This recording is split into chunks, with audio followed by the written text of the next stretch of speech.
What's good, y'all? Today we'll be talking about the planes of movement. Why you should apply this what they would call science-based lifting to your workouts. Without being said, let's get into it, man. As you can see, front to back. Okay, so it would be this side right here. So this is front to the back right there.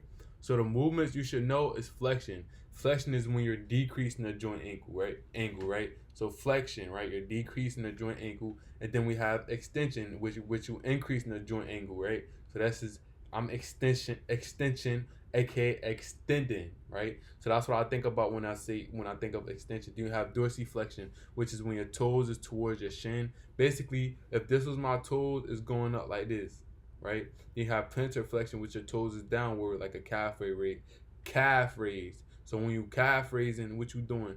You putting your toes up so it can work your calf. Okay. Also, if you didn't know, your calves is your second heart. But the common exercises of the sagittal plane is squats, lunges, bicep curls, tricep extensions, deadlifts, and running. Okay, now we're going on to the second plane. The second plane is the frontal plane, which is the side to side. Okay, so this is the side to side. So you got this side. So it's this board right here. You got this side, his left side, and his right side. So the frontal plane, side to side. The movements you need to know is abduction. So abduction is movement away from the midline. So this is away, and then adduction, which is toward the midline. So what I'm remembering, what I'm using also is you just want to use the keywords in it. So add, you're adding towards the midline, okay? And you have ab. Ab is away from the midline. So add is adding to the side. Add is adding to the side. Abduction is away from the midline. So your ab means away. Okay. You have elevation, lifting of the scapula, which is when you're shrugging, right? You have depression, lowering of the scapula, which is when you're returning from the shrug, right? You have inversion, the sole inward, and you have eversion, the sole outward. And the common exercises of the frontal plane, you have the side lunges, lateral raises, you have the lateral bend walk, and then you have jumping jacks. Okay. Now we're going to get into the transverse plane.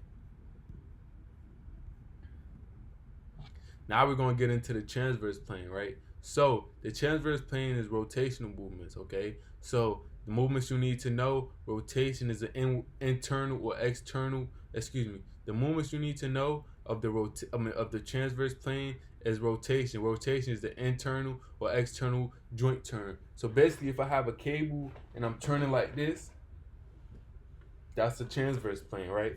Pronation is when your palm is down, so forearm rotation. So palm is down, forearm rotation. Often, if I'm like working a forearm or something, if I'm doing forearm workouts, I will often have a weight right here and just go back and forth, right? You have, so like I said, pronation, palm is down. Supination, palm is up. So when a personal trainer says supinate, this means your palm up like this, right? You have the horizontal flexion toward the midline in the horizontal plane.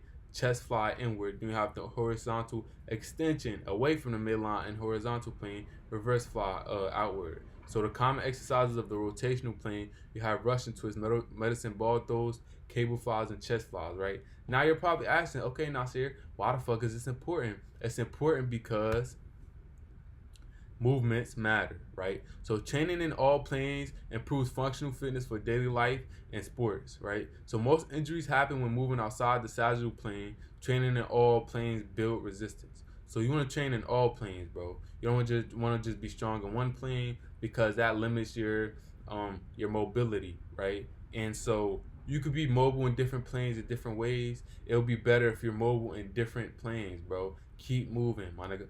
Right? So the sagittal plane allows you to build strength in forward and backward movements like running and squats, right? We all know we need running and squats. We need running to keep our cardiovascular system in check.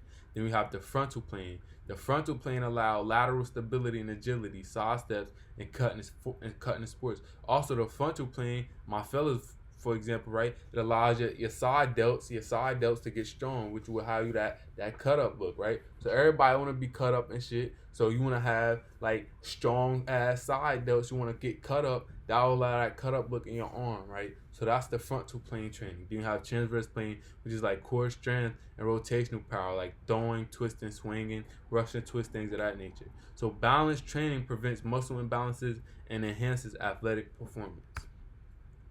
Planes of movement, okay? So like I said, the planes of movement explain how the body moves and is Hold on, let me move this.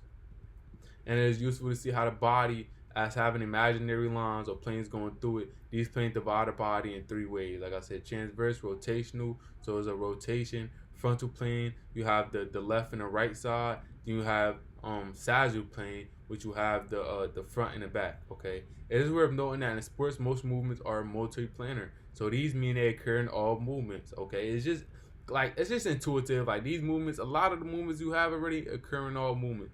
For example, in a desert could spin, lead, and bend at the same time, resulting in multiplanar movement, right? So applying the planes of movement and workout. So sagittal plane, like I said, you want to use squat, lunges, deadlifts, forward, forward and backward strength. You have the frontal, which you want to add lunges, side shuffles, and lateral raises for side-to-side control. Right? You want to have transverse, which incorporate rotational movements like Russian twists, wood chops, and cable rotations. You want to combine planes and functional circuits to mimic real-life movement. Athletes benefit from multi-plane training for agility, power, and injury.